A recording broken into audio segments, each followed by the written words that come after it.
Hello and welcome to Doing Business in the Middle East, an event brought to you by Business Live in partnership with the Department for International Trade. I'm Alistair Horton and I'm editor of Business Live, which is the business news site from Reach plc, the largest commercial and national and regional news publisher in the UK. At Business Live, we work with Reach's partner titles across the Northwest, including the Liverpool Echo, the Manchester Evening News and Lancs Live. We're here today to talk about doing business in the Middle East and how to help businesses do more business in that region. We'll talk about the markets that are available, particularly in the Gulf, and the opportunities there are in a variety of sectors, including oil and gas, healthcare, education, and food and drink. UK exports to the Gulf Cooperation Council countries stood at over £31 billion in 2019, so there's a lot of opportunity there. So we'll discuss different routes to market and some of the challenges that people might face, including differences in culture and business practices. And of course, we'll talk about the global pandemic and how that has affected business in and business to the Middle East.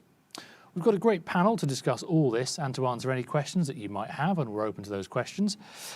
But first of all, I will hand over to Nick Cochran-Dyett. He is chairman of the British Business Group in Abu Dhabi, and he's going to introduce that organisation and its work. Good morning, Nick. Good morning, Alistair, and thank you so much for including me on your show today. A privilege to be with Imad as well, and Sandra, thank you all. I'm not going to give you a long spiel about the BBG in Abu Dhabi. I don't see this as a sales pitch opportunity.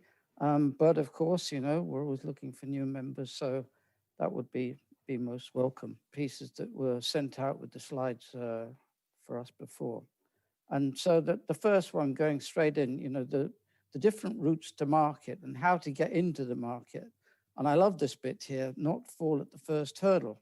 And, you know, with no disrespect to the business people listening today, who I'm sure are all very savvy business people, we do see people falling at the first hurdle. And that first hurdle may not be in the first year, it may be in the 10th year of doing business here. But it does happen, and there are lots of good reasons for that. And of course, what we want to do today is to try and give you some clues as to how to stop that mitigation. Joining a BBG, a British Business Group, whether it's, you know, Imad's team in Doha or the team in Abu Dhabi, is of course something that we would all like to encourage. But there are a lot of other ways of mitigating falling at the first hurdle. And that is, for example, talking to DIT, and so it's great we've got DIT on the call today. Before you even leave home, talking to your British Chambers of Commerce who are scattered around the UK.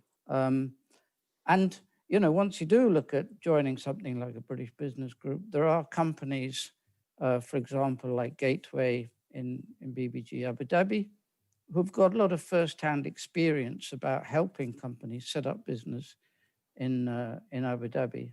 And then we've got lawyers such as Clyde & Co members, who also give really good first-hand sort of knowledge on how to set up for the long term, because the rules and regulations here do change. COVID has been a great thing for actually getting rules and regulations across the line in the UAE.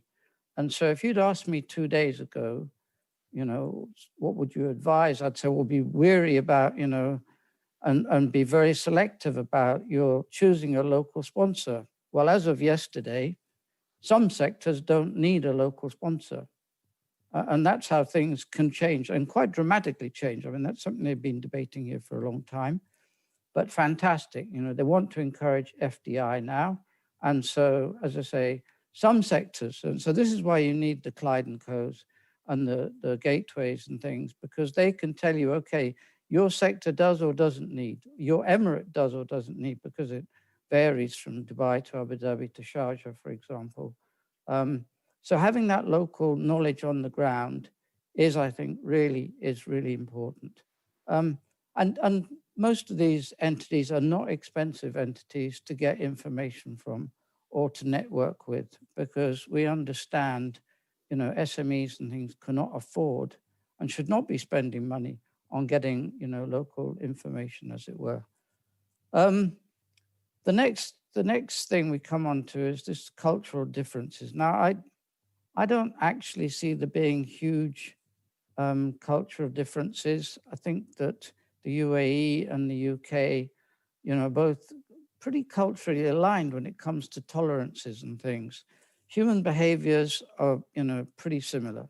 But of course, it is right and it is good spending some time to understand cultural differences. Small things like there's a great book called Don't They Know It's Friday? I mean, people still call me up and say, oh, let's have a chat on Friday, a Zoom meeting on a Friday. Let's have a Zoom meeting on the 2nd of December. Well, that's National Day. People in the UK wouldn't like it if I called them and said, oh, can I call you on a Sunday, Christmas Sunday? So, vice versa. We have to respect people here, respect people in the UK, and likewise. But when it comes to actually sort of, doing the business and building relationships and things, there are some P's that I would suggest. And the first one is patience. Things can take a while to get done here. And I'm sure my Emirati friends tell me it's exactly the same trying to get, checkbooks and things in the UK or bank accounts set up in the UK. So some of these bureaucratic things, they just take a time and you need patience to go about doing them. Second P I would suggest is persistence. There are actually very few Emiratis available to do business with. A lot of them are, majority of them, connected to the government, so they're careful and considerate about what they can and can't do being a member of the government or working in the government. So you may need to chase up a little bit. You may need to keep persistent, keep on going on. And again, I hear that they have the same things in the UK about, people are always busy in the UK. So persistence probably works both ways. And then the last P I would suggest is profitability. There is nothing like motivating an Emirati, and I'm sure it's the same in the UK, showing them the profitability of your business. And so if you focus on those P's, patience, persistence, profitability, I think that's going to help you, get into the business more successfully. What kind of opportunities for UK exporters into the Middle East at the moment? Oil and gas we know about. And oil and gas, hydrocarbons, a bit of a dirty word. Everybody's, turning to clean energy and all the rest of it. There's still an awful lot of hydrocarbons to be developed in this part of the world. And the world is not going to stop using oil and gas, for the few decades. So those sectors are and will be, they spend billions and billions just keeping up the amount of production, because obviously they're using some of what they produce. They need to find more to replace what they've sold. And so just keeping the oil and gas sector going is always opportunity for UK companies. In Abu Dhabi, 400, 500 billion dirhams worth of opportunities in the next 5 years. I mean, it's huge, huge numbers. And for the Emiratis, they're aware that there are opportunities in Aberdeen. So it is bilateral. We do want it going both ways. One-way traffic is not always very healthy for business. Life sciences right now, because of COVID, is obviously a huge area of interest. You've got healthcare down here. Yes, healthcare has been, always will be an area of interest to do business. Education, the Emiratis understand the importance of education. Interestingly enough, about 2/3 of Dubai's education sector, private education, is actually under the UK English curriculum. So we've got several 100,000 youngsters learning in Dubai using the British or UK's English, curriculum. So great, area of interest, and again, always been and always will be important. Food and drink, they've realized that some of the food and drink rules and regulations imposed in the country were quite onerous for UK producers, so they've relaxed some of those. The good thing around things like that is that, we mentioned the British Business Group. I didn't mention the UAE UK Business Council, which is a connection between government to government and business to business. It's the bridge, as it were. And obviously that's an important area when it comes to changing out rules and regulations. If things like stamping food is too onerous, British companies can go to UUBC, can go to UK government and say, hey, please help us. And again, this is where DIT come in and really help make life. So if you think that there are barriers and you want to come into the UAE, but you think that there are barriers, there are ways to mitigate and to remove those barriers. And the food and drink sector has been a great example of how that can be done.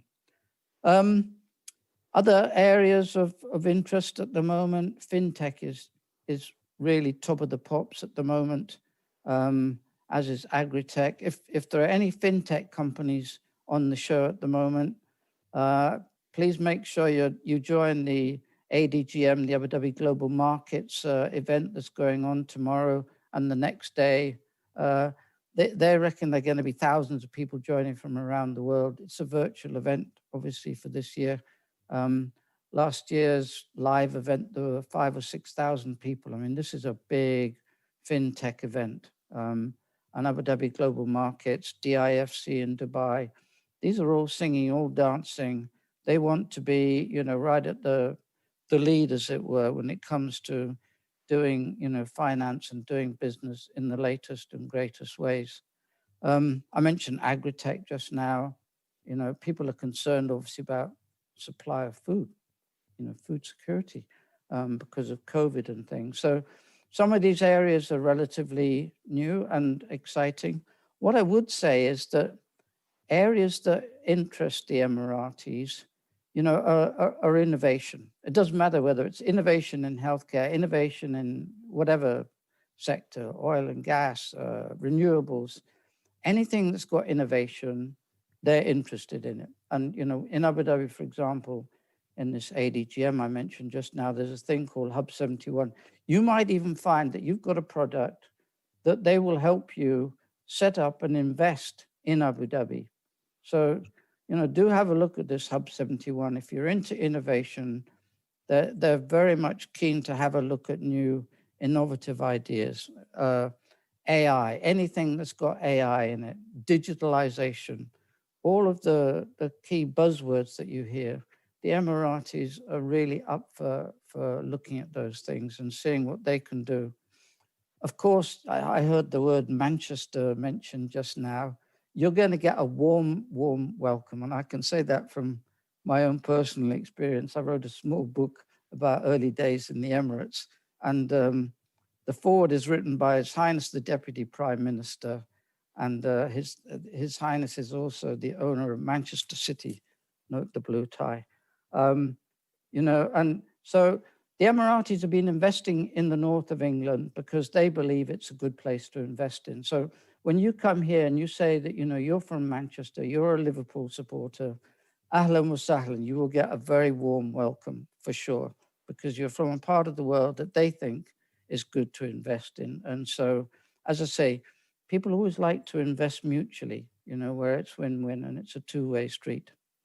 The last topic I have here, I'm watching the time, the impact of the pandemic and how it's affected companies. Yes, of course, it's had an impact.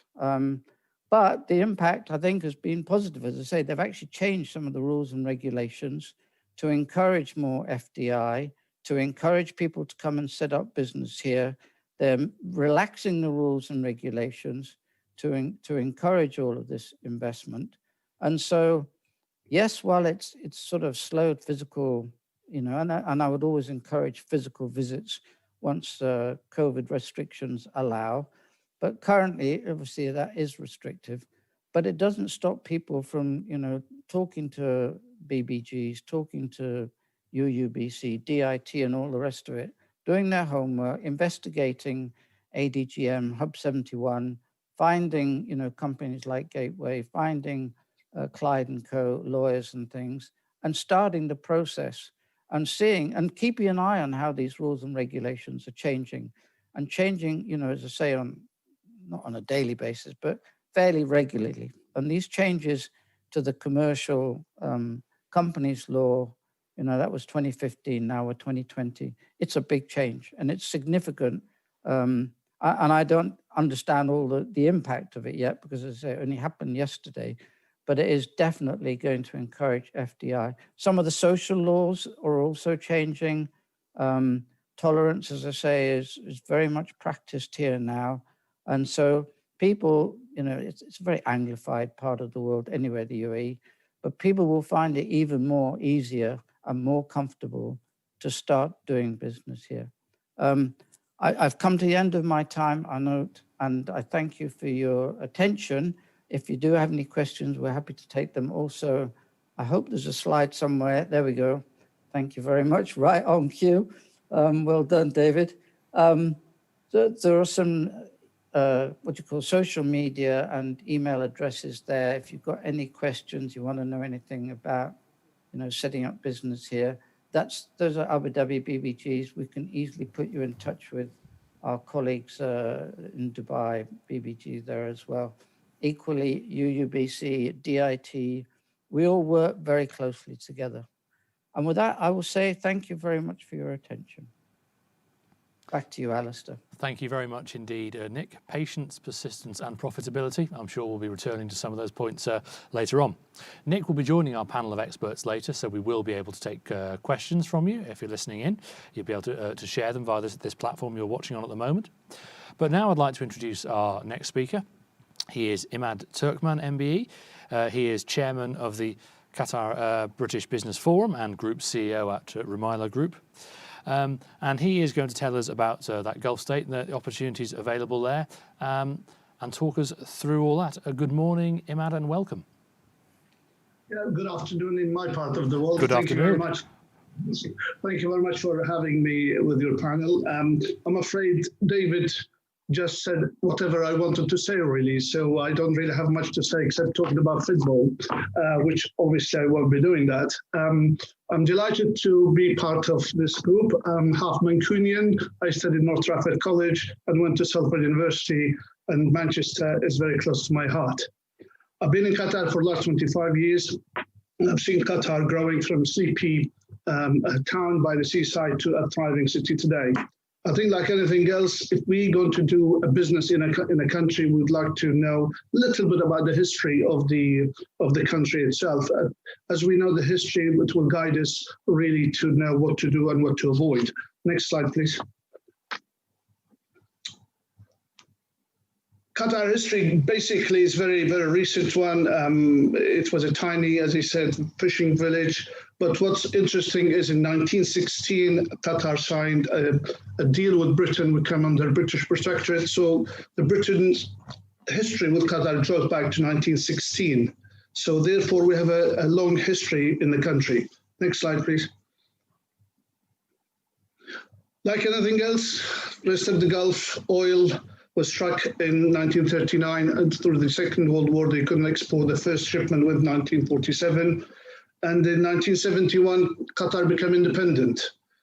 Next slide, please. Oil prices helped the economy, obviously, from sleeping tiny village or the town by the seaside, became a big country using all the resources, which was invested wisely.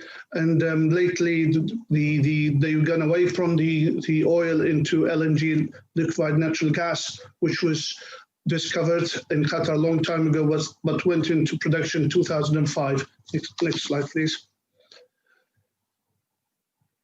One thing happened in Qatar, which is unlike any other countries. In 2008, a first Roman Catholic Church was established, which meant basically Qatar decided to open up to the rest of the world and become part of the civilized world, where everybody is free to worship and practice whatever they want. The major development, obviously, which put Qatar into the map of the world, is winning the World Cup in 2010. Next slide, please. I just want to show you basically a picture of Qatar 1940s. Look what it's like. And next slide, please, which will show you the glimpse of of Qatar today. Next, please. And next, please.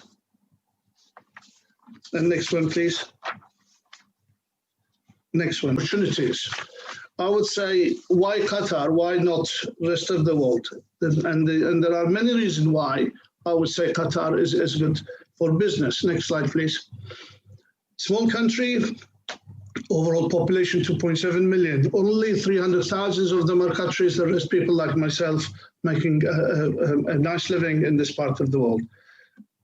Highest GDP in the world, third largest gas reserves in the world. And 2023, and this is an important one, 2023, Qatar's LNG exports will be equivalent of 13 million barrels a day. If you can imagine, Saudi Arabia's production today is about 12 million barrels a day, and Qatar will have 13 million barrels a day with a population like 300,000 locals. You can imagine the enormous wealth this LNG export is going to bring into the country, and that itself will open amazing opportunities to everybody in the world and to come over and invest in this country. I'm just going to go through a few of the ongoing projects. Next slide, please.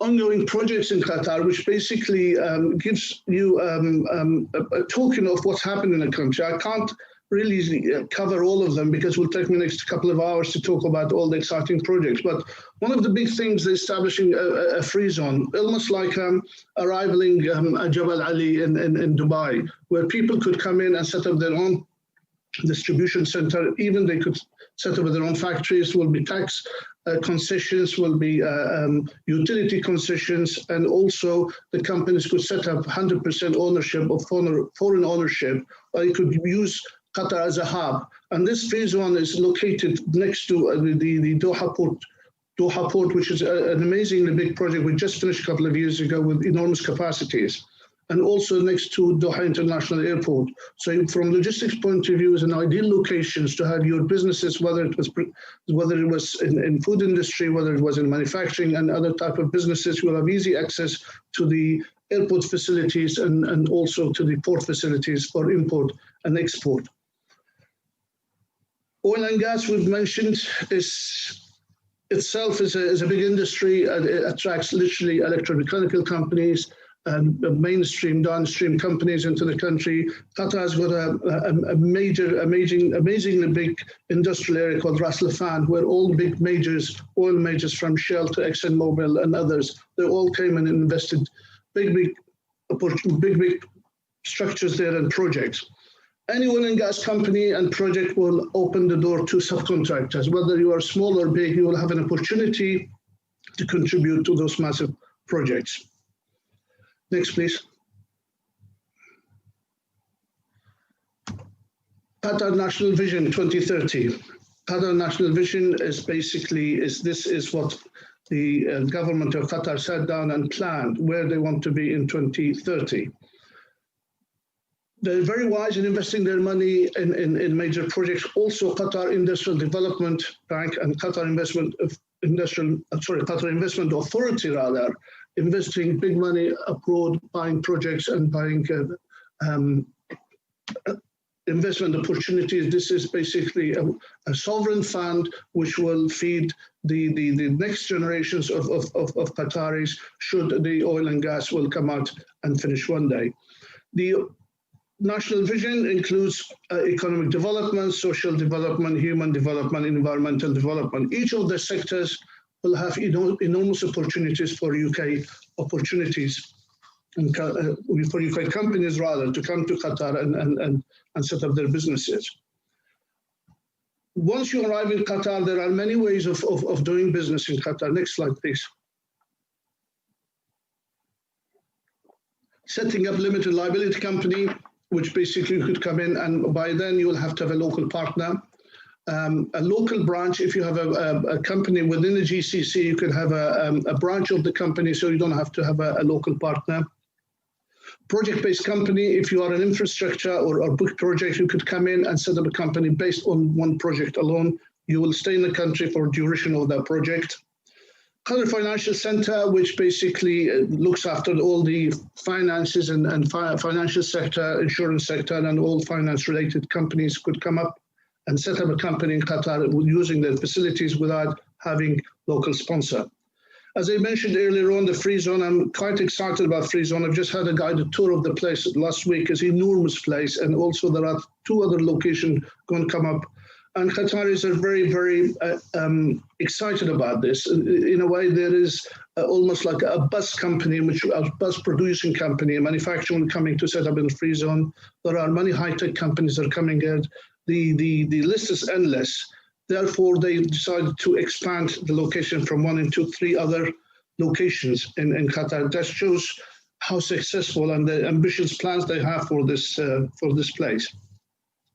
As David mentioned earlier on, important advice to people coming into the country, really, choosing the correct partner. I always say that going into business with other people like a marriage, you have to choose your partner very well. This is coming from somebody who's been divorced twice, so I know what's like not choosing the wrong partner, really. So choosing the right partner is an amazing, it's the best thing to do. And how you do that? By talking to people like yourself, the business group, talking to the embassy, talking to old-timers who've been in the country, will give you advice who to talk to and how to avoid. There are many people who could pretend they are well connected and they could help you out and do this sort of things, but actually there's all the promises are shallow promises. So choosing the right person and the right partner, I always say that is from talking from experience now. Having local office, as I said, if you have businesses in the rest of GCC, you could come and set up here.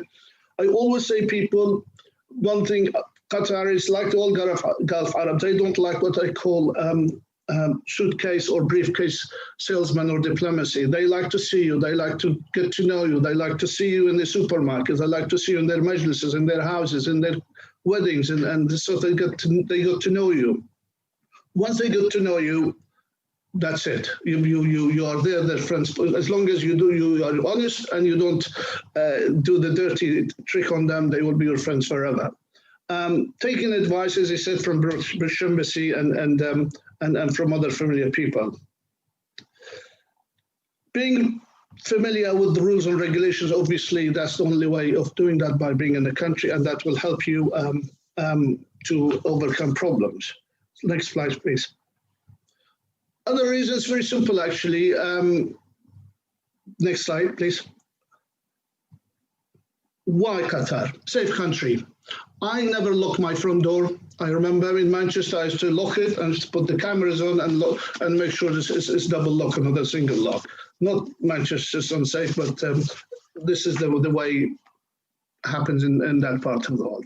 I drive a Range Rover. I leave the key inside. I don't lock the doors. And I'm not exaggerating. I really do that. And now, where else in the world you could do that? I had 2 young kids. I never used to worry about them, and they were safe and out and about. Good education, again, my children went, as David mentioned earlier on, same in Qatar. There are many good UK-based fellow English curriculum schools in the country, which gives first-class education. So that is really an important if you have a family in the country. Friendly host nation. Qatar is a very nice people, like all the Gulf Arabs. They like people, and they like to know you, to get to know you. And once you are their friends, you stay their friends forever. Easy working environment. Yes, amazing infrastructure. We've got a metro in Qatar. The roads are amazing, and a beautiful place to live, really, with all sorts of mud cons and whatever you like. And if you are into sports, there are sports facilities available. If you're into the eating out, amazing international restaurants over here, into sea sports, obviously, into desert driving, you name it, it's all available. That's the reason people like me don't want to leave after 25 years. And let me tell you something, if you come to this part of the world, after 5 years, you don't leave. And if you leave, you'll come back. The statistic shows the expats who leave the Gulf after 5 years, they'll come back. 63% of them, they do come back. There's a magnet about this country. I don't know what it is. They brainwash me, of course, on that one.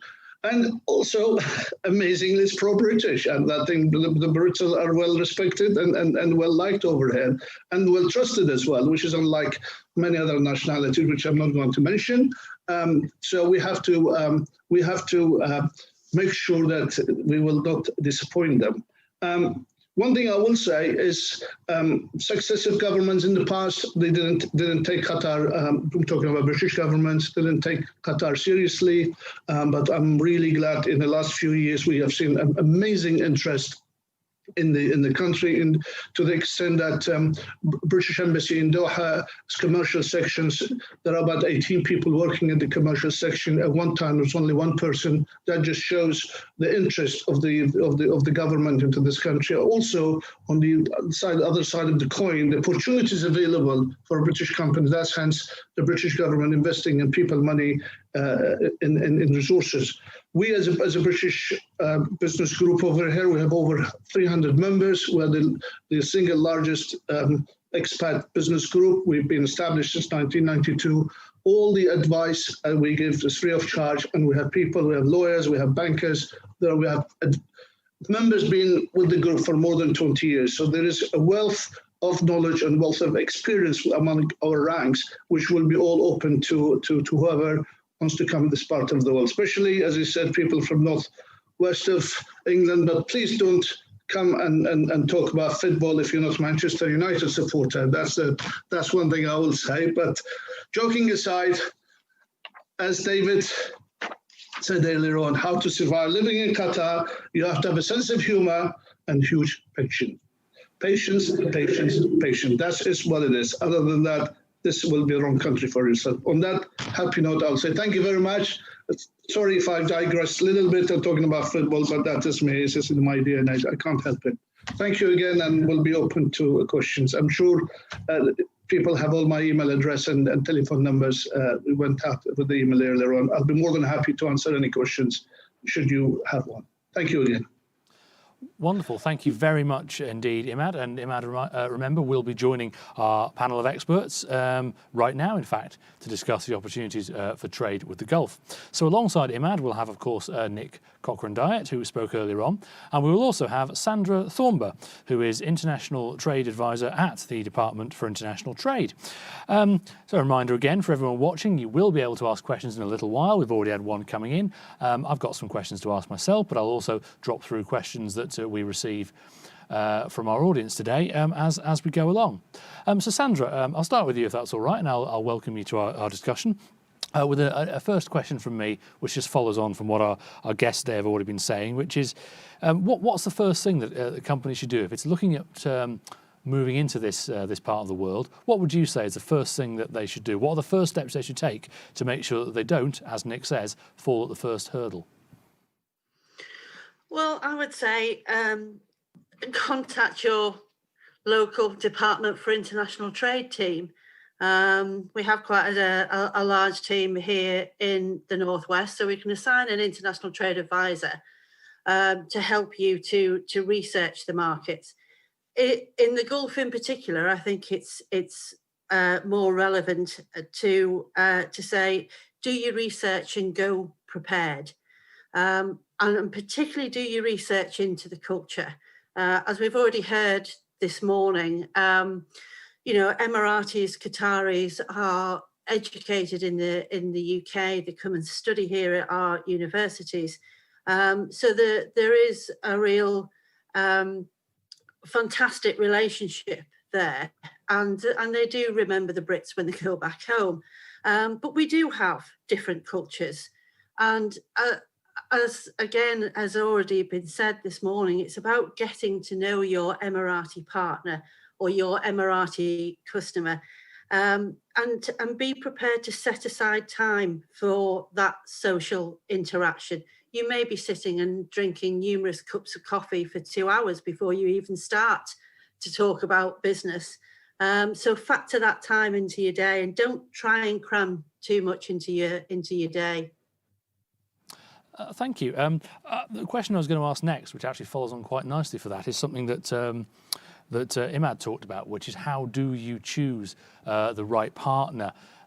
Nick, I wonder if I could return to you on that one. Just some tips for you, for businesses looking to find a partner. What tips would you give them to help find the right people to deal with? I mean, Imad covered that very nicely, I think, with regards to getting to know them.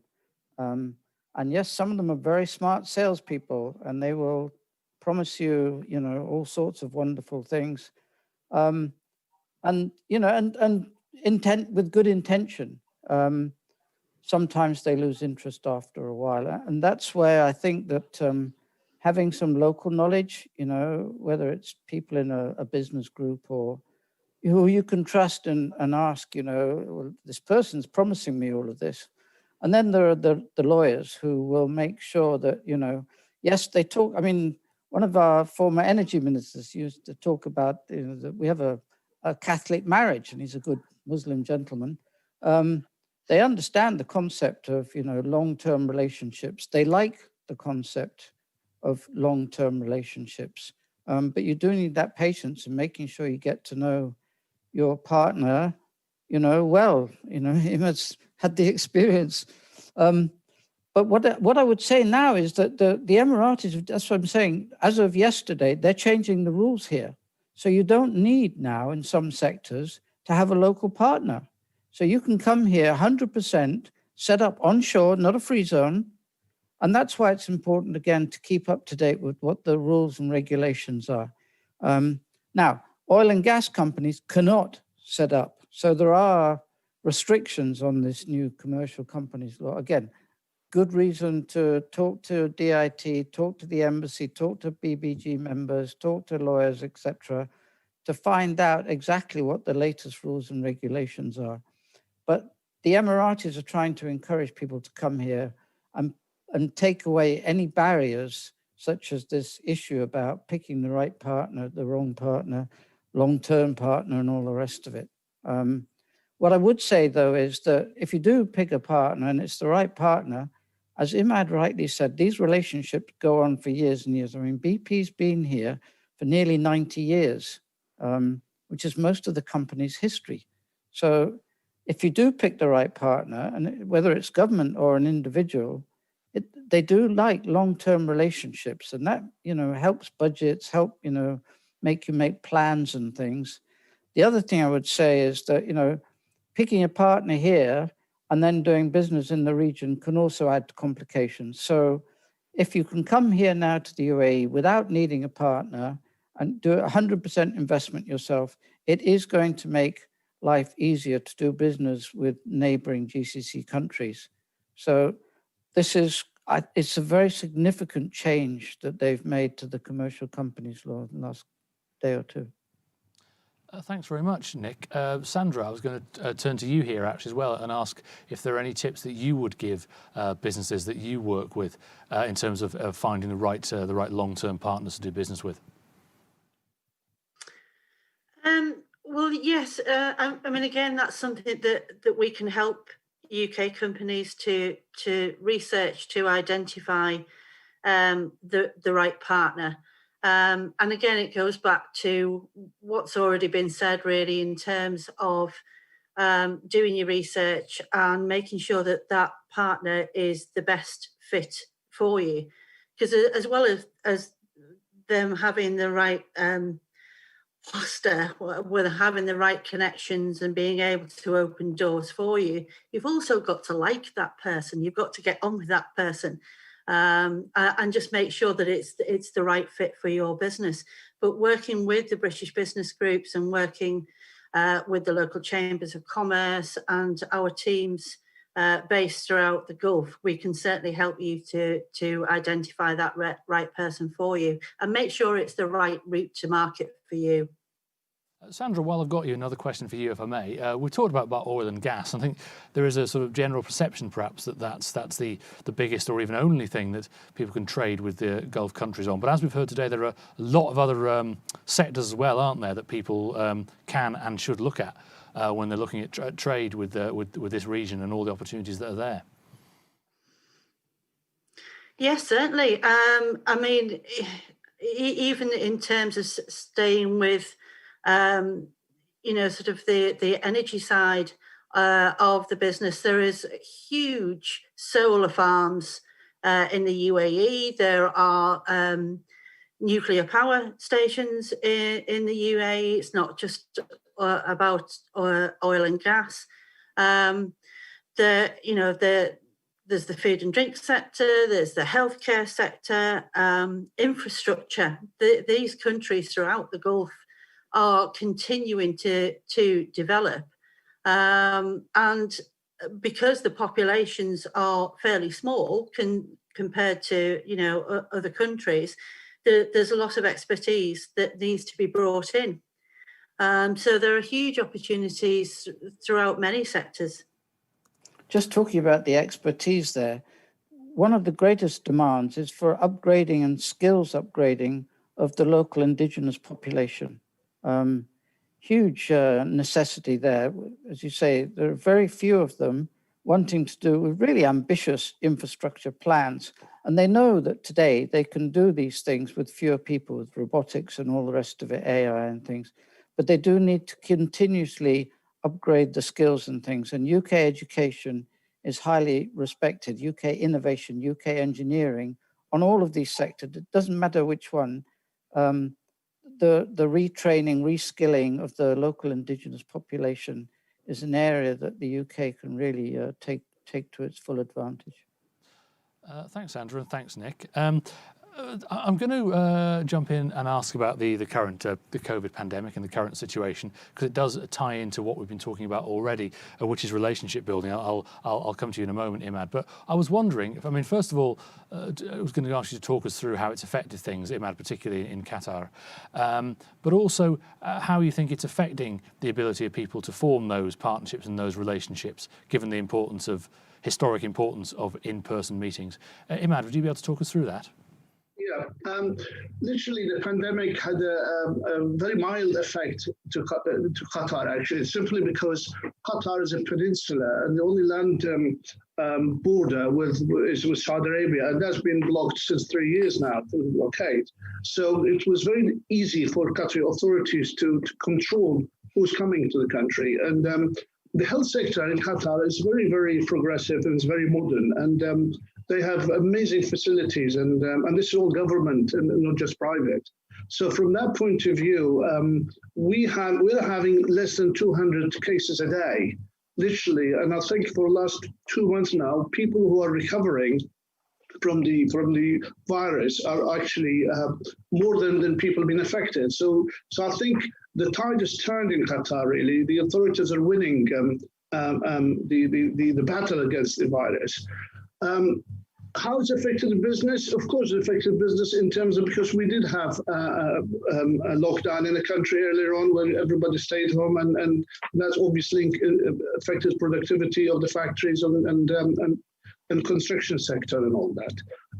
But the other side of the coin is government actually helped by paying the utilities, by sometimes stopping people paying the interest on their loans and this sort of thing. So say, for example, we at my organization, we are saving almost like a 65 to 70,000 pounds a month on just utilities bill. So that's a big sum of money to save. Of course, with airport and countries being closed, we don't get visitors from overseas. In my organization, we have partnership with 64 international companies. So usually each month, we have about 4, 5, even 10 business visitors visiting us for various companies and products, various projects. All that stopped. But of course, the modern technology with Team and Zoom and Skype and this sort of things did help. But I'm a strong believer. I'm an old-fashioned guy, I come from an old school. I strongly believe in face-to-face meeting and getting to know people and having endless cup of tea and coffee with them and all that. So that is literally came out of the equation now. So we are, so to answer the question, really, we had a minimum effect into our business as a company. The only effect we had is obviously not having visitors, but we overcome that by using modern technologies. So, but we're very optimistic. I think within first quarter of next year, we believe everything will back to normal. Thank you. Nick, I wanted to turn to you on this one as well. How's it affected things on the ground in Abu Dhabi and in the Emirates? And how has it affected people's ability to make these new partnerships? Nick? Well, it was a double whammy. Unfortunately, obviously the actual COVID itself, but also the fall in oil prices around the world hit the Emirates quite severely.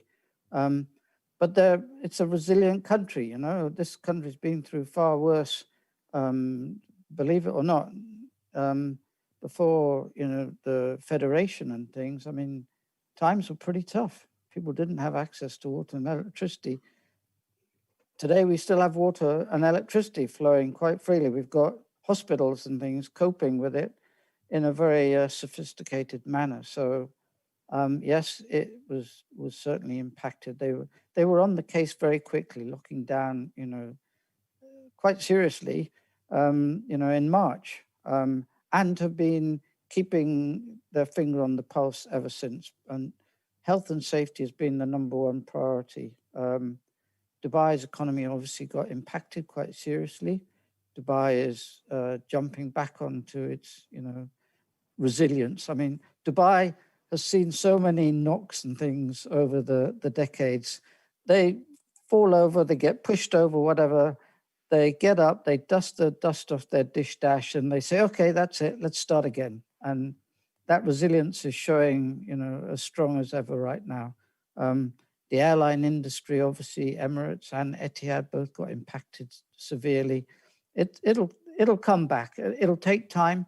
They're doing it properly. They want to build back better, which is why they're changing the rules and regulations, as I say, both commercially and socially, so that when we come out of this, we'll come out stronger, and that lessons have been learned. It won't have been, you know, wasted time and everybody went home. Meetings are still happening, but they're happening virtually. UK government, UAE government, I mean, they talk regularly. It's just through webcams. But it hasn't stopped any of that. It hasn't. In fact, I would say that the relationship between the two countries has grown stronger as a result. And people are working together, whether it was, oh, we haven't got this, you know, chemical for this PPE, oh, we need a Nightingale hospital. You know, I mean, the Emiratis came to UK's rescue and vice versa. I mean, it was very mutual. Let's work on this together. We're in this together. Let's help each other. And I would say that the strength of the relationship between the two countries is stronger now than it's been for a long, long time. And not by accident, by people doing a lot of hard work from both sides and at all levels. You know, companies trying to make sure that companies carry on doing their work together, whether it's the National Oil Company and BP, you know, helping each other out, or whether it's, you know, pharmaceutical companies, UK, Emiratis providing each other with equipment or know-how.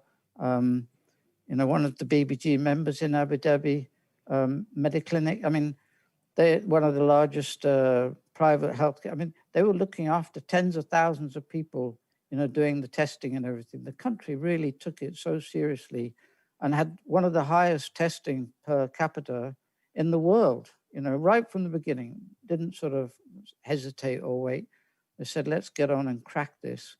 And the benefits of all of this will show not next week, but, you know, next year and the following years. We've got Expo 2020. They're still calling it Expo 2020, October 21.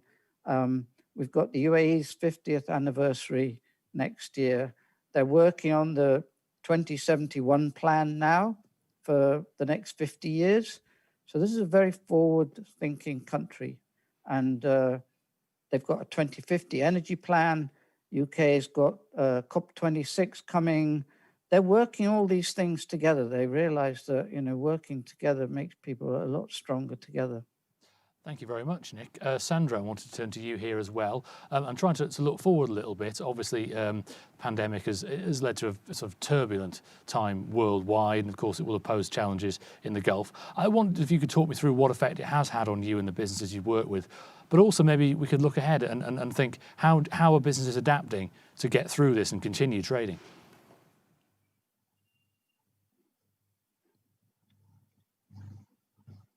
Just firstly to say, I'm going to turn my camera off because my broadband connection is a bit unstable at the moment, but I do have a colleague on standby ready to jump in if I lose you.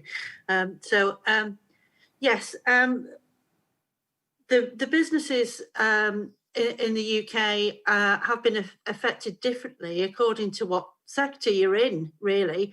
I mean, with some of our food and drink companies that supply to retail, their sales have gone through the roof. Whereas if they're supplying to the service industry, then obviously those sales have plummeted. And yes, a lot of the exports sales have dropped off, but we're beginning to see some recovery there now. In terms of the future, I'm going to talk about some of our services a little bit later on. We don't know if the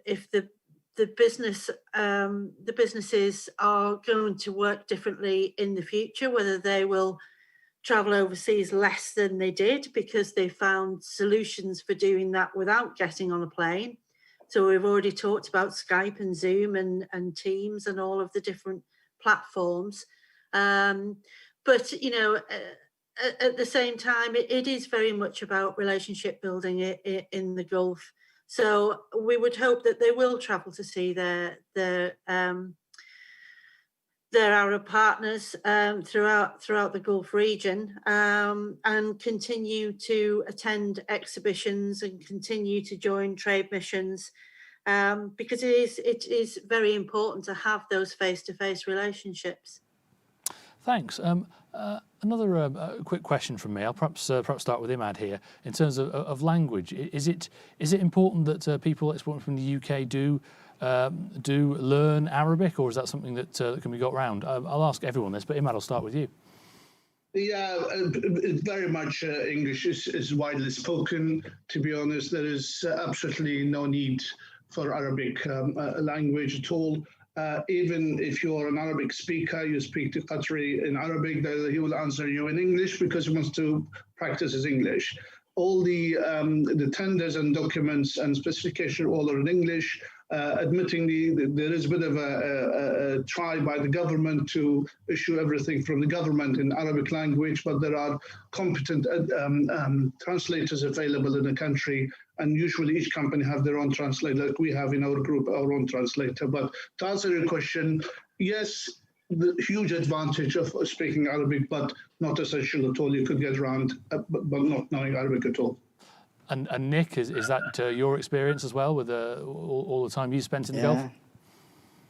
My English is getting better. My Emirati friends are teaching me. I mean, their English is immaculate. You know, having grown up here, when everybody spoke, everything was done in Arabic or a little bit of, you know, other local languages. Today, it's English, and the young Shabab, the young Emiratis, all speak, you know, better English than I do.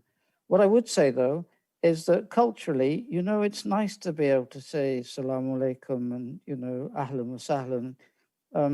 So I wouldn't discourage it. I would encourage, you know, a little bit of you know, time spent in being culturally sensitive and learning a language as being culturally sensitive to me. But you won't need it for your work, but you'll need it for the relationship building, and you won't need to be a interpreter level, just be able to say a few niceties. It's respectful, I think. Can I just mention something there, please?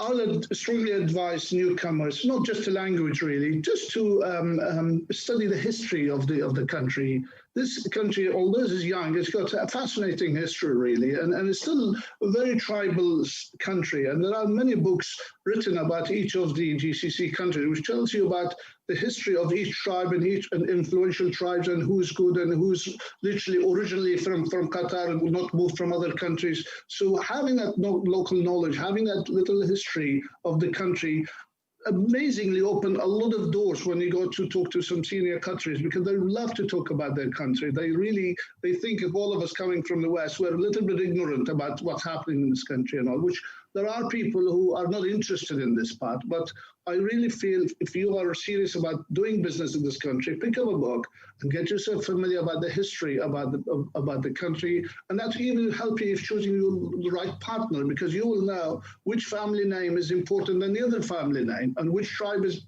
more influential than the other tribes. So this sort of, although this very trivial things, but believe me, it's very important. I definitely recommend that.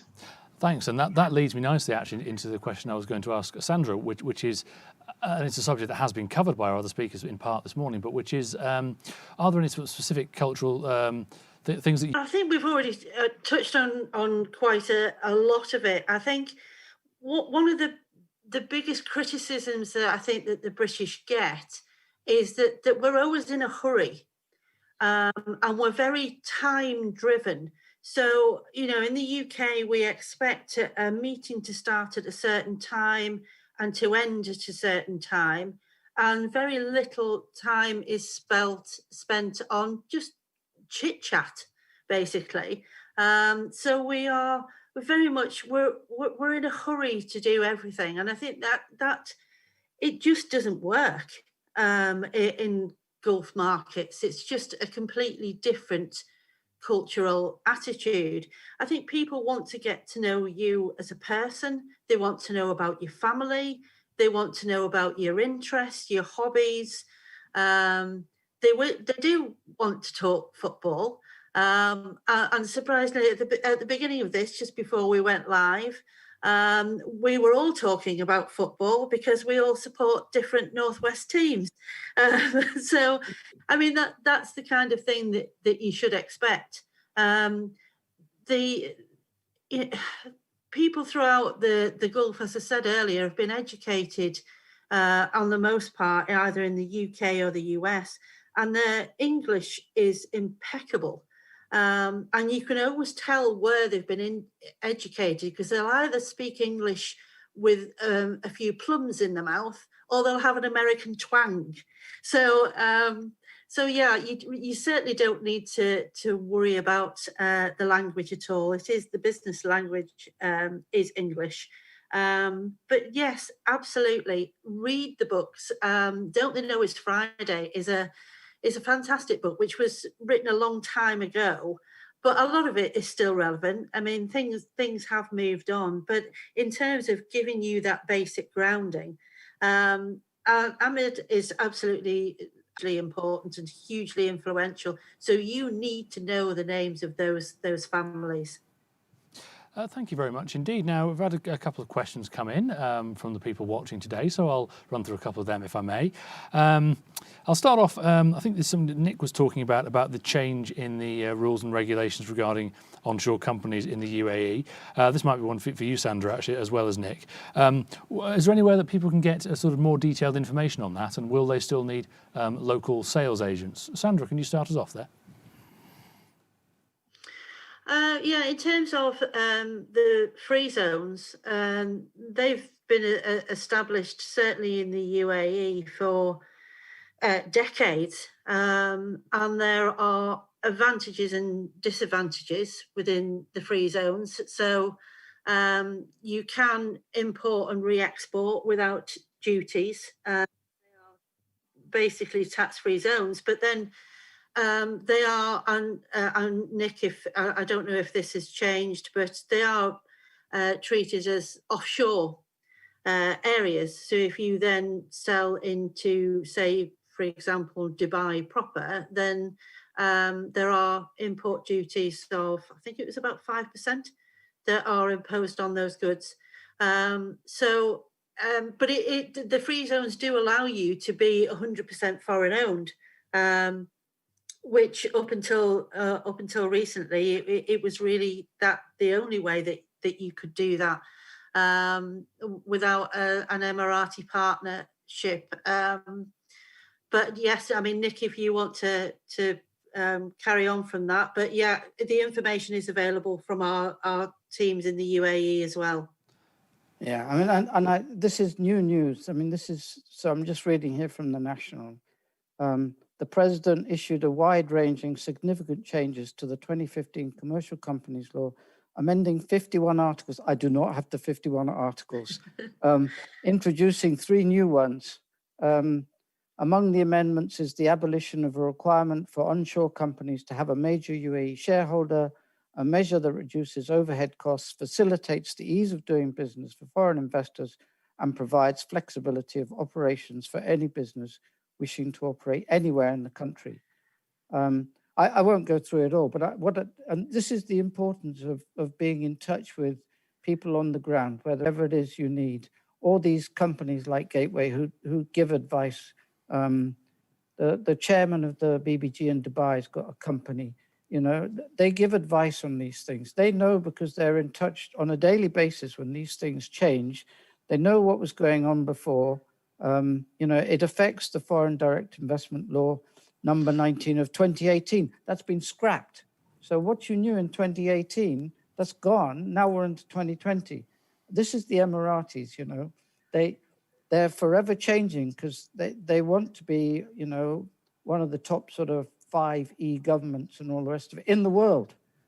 And so you've got to keep moving. You've got to keep changing. This is, you know, this is, as I mentioned, Dubai, they're forever changing. UAE, Abu Dhabi, ADGM, they're just looking at new ways. And if you've got new ideas, as I say, new innovation, they want to hear about it because they think and they believe, and I think they're absolutely spot on, that you need to constantly change. And this COVID is the opportunity to build back better. There will be a new normal. You know, yes, we'll be using telepresence and Zoom and all the rest of it, but we'll still be going face-to-face meetings. So it's, you know, all of this stuff amalgamated, which is why, as I mentioned, they also changed some of the societal laws. So I don't have specific details. I'm not a lawyer. I don't think anybody's really got to grips with the changes that were made yesterday. But as my gut instinct tells me this is going to help, and I think others believe exactly the same, FDI, and encourage people not just to come into free zones, but to come into the UAE 100% onshore and to feel relaxed about putting part of the societal changes are giving people the opportunity to stay here for longer. Because why would you invest in a country if you felt, well, I'm going to leave in 3 years' time? I mean, Imad's been there, whatever, 25 years. I've been here 50 plus years.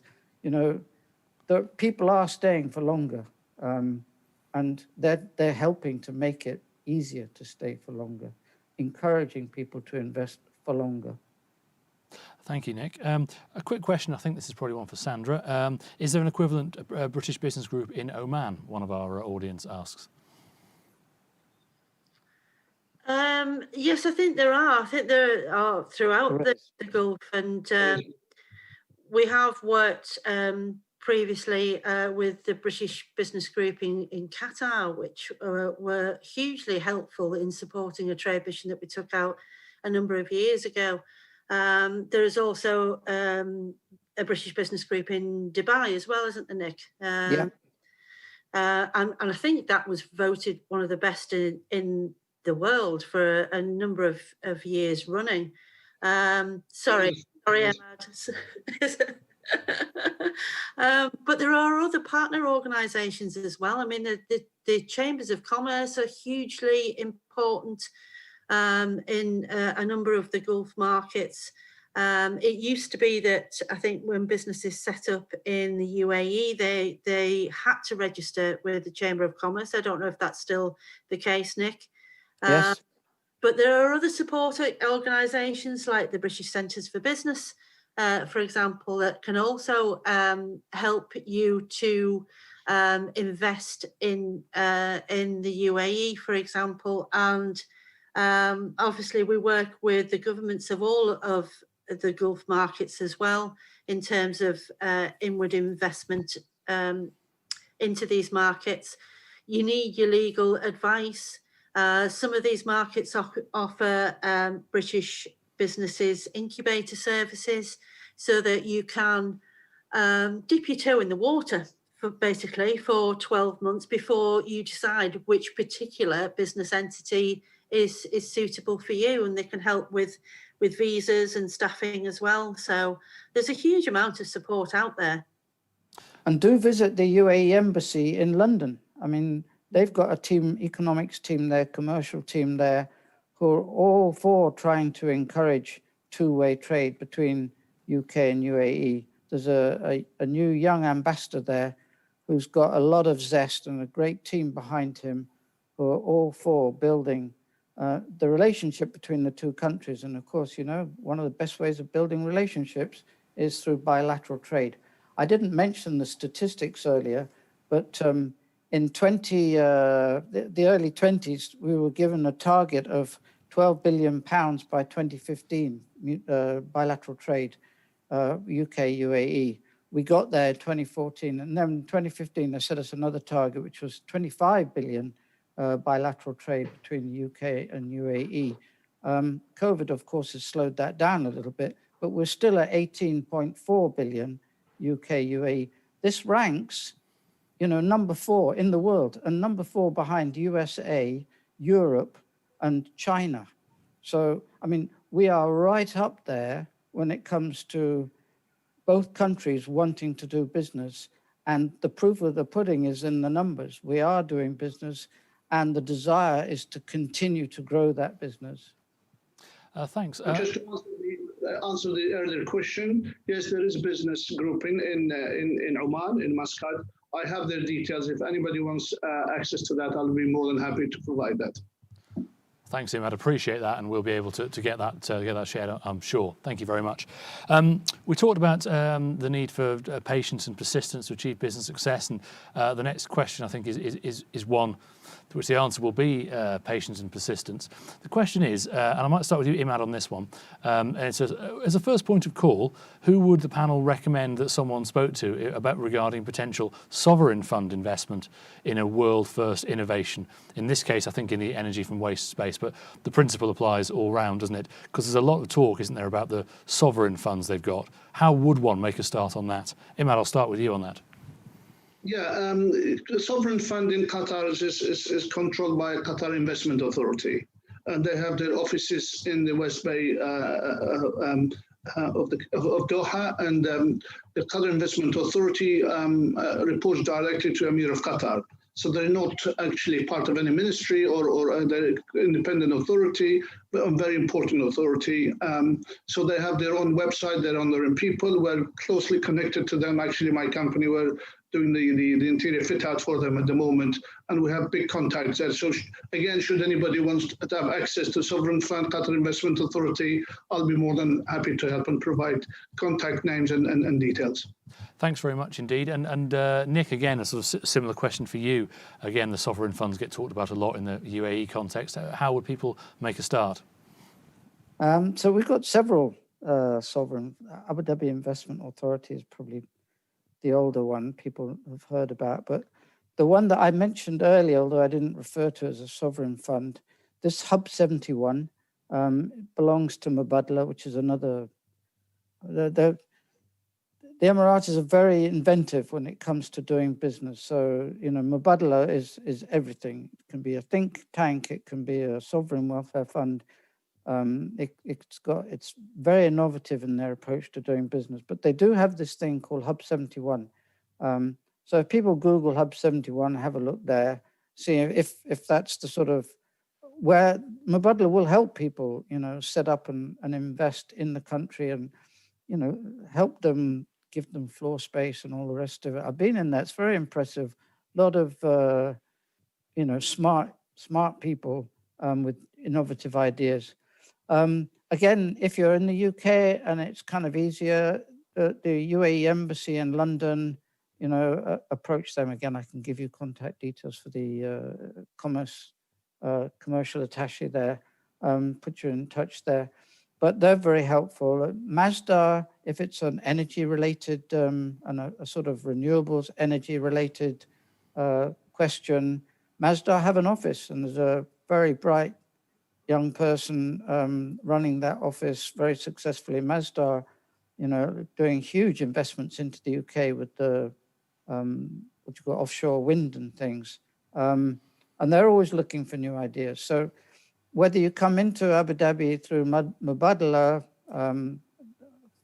Sovereign Welfare Fund, or whether you want to go through the UAE Embassy in London, or through Masdar, UK-based entity, or Masdar here, or BIA. I mean, there are a whole host of opportunities, and you know, we'd be happy to try and send you in the right direction to get you started there. Thanks very much indeed. A question that came in earlier from Syed. Actually, it's for Nick again, but I'm going to ask a very similar question to Imad as well. Nick, you mentioned that businesses from Manchester would get a warm welcome in the UAE. This is, of course, the football connection again. Are there any particular sectors, Syed asks, that you think would get the warmest welcome in the UAE as a result of that connection? I don't think there's any discrimination. What I think would be warmest welcome would be the innovation. You know, how new is your idea? How will it help, you know, a country with a small population that has got huge aspirations? So I think that, you know, and you know, yeah, okay, they've invested in Manchester City Football Club, and it's wonderful. I've been to the Etihad Stadium, beautiful. I've been in that whole area. But, you know, they weren't thinking about just investing in a football stadium. They were thinking about investing in Manchester, period. So it wasn't just football. Anything, you know, that's innovative, it's future thinking, it's progressive, it's going to help a country with a small population with big aspirations, please. Thanks. And Imad, a similar question to you. We talked and we've joked a little about the football connection, but of course it is important to help build that human connection. Do you think there's any particular way that companies working in Qatar can build on that? Well, the buzzword in Qatar is World Cup 2022. So although the World Cup revolves around football, but actually it has enormous opportunities for construction companies, for fit-out companies, for security companies, for crowd control, for security companies, IT companies, you name it. Anything to do with World Cup is required. Also, the hospitality sector is gearing up for the World Cup. As I mentioned earlier on, about 1.5 million people expected to come into Qatar. Those people are going to need places to stay. They need to eat somewhere. They need to sleep somewhere. So all that literally is like a Pandora's box in a way. Is once you open it, there's no limit. So anybody who wants to come into Qatar, there are many, many opportunities. And literally, even with pandemic, even with prices of oil down, the target is there. The World Cup is going to happen. It's 2022 in November 2022. So the whole country is gearing up for that, which opening a lot of opportunities, a lot of doors will be open for that.